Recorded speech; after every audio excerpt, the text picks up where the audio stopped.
সম্মানিত ভিউয়ার্স, সকলকে আরও একবার স্বাগত তন্ত্রমন্ত্র বিষয়ক চ্যানেলে। আজকের আলোচনার বিষয় শ্বশুর শাশুড়ি বশীকরণ তাবিজ সমূহ।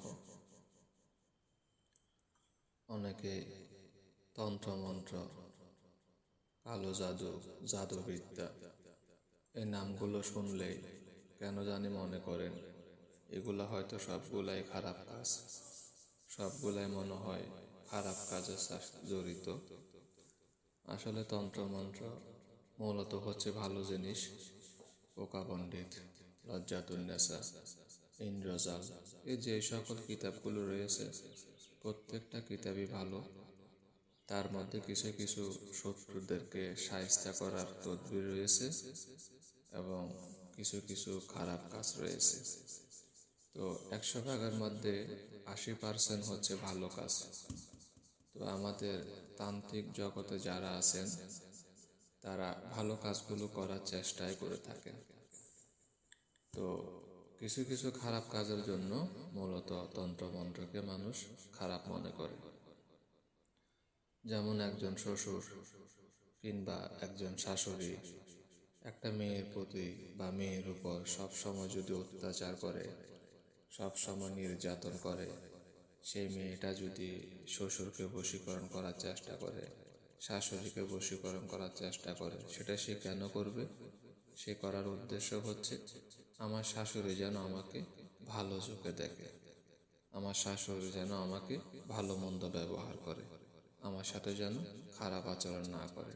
মূলত সে তার সৎ উদ্দেশ্যে এই জাদুটা করতেছে। তো এই জাদুটা যখন কোনো এক সময় তার শ্বশুর শাশুড়ি জেনে যাবে, তখন তারা কি বলবে? আমার ছেলের বউ আমারে কালো জাদু করছে। আসলে কিন্তু সে কালো জাদু করে নাই, সে যেটা করছে এটা হচ্ছে সাদা জাদু। সাদা জাদু হচ্ছে ভালো, আমার ভালোর জন্য আমি ওনাকে বশীকরণ করেছি। কিন্তু উনি জানার পরে উনি এটিকে বলতেছে কালো জাদু করেছে। যাই হোক, কথা বলতে গেলে অনেক বেশি বলা যাবে। তো আমি স্ক্রিনের উপরে একটি নকশা দেখাচ্ছি। সেই নকশাটি মেশক এবং জাফরান এই দুইটা কালিকা একত্রে মিশিয়ে ভোজপাতার উপরে লিখতে হবে। 9টা ভোজপাতার উপরে শ্বশুরকে বশ করলে শ্বশুরের নাম এবং তার পিতামাতার নাম লিখতে হবে। শাশুড়িকে বশ করলে শাশুড়ির নাম, পিতামাতার নাম লিখতে হবে।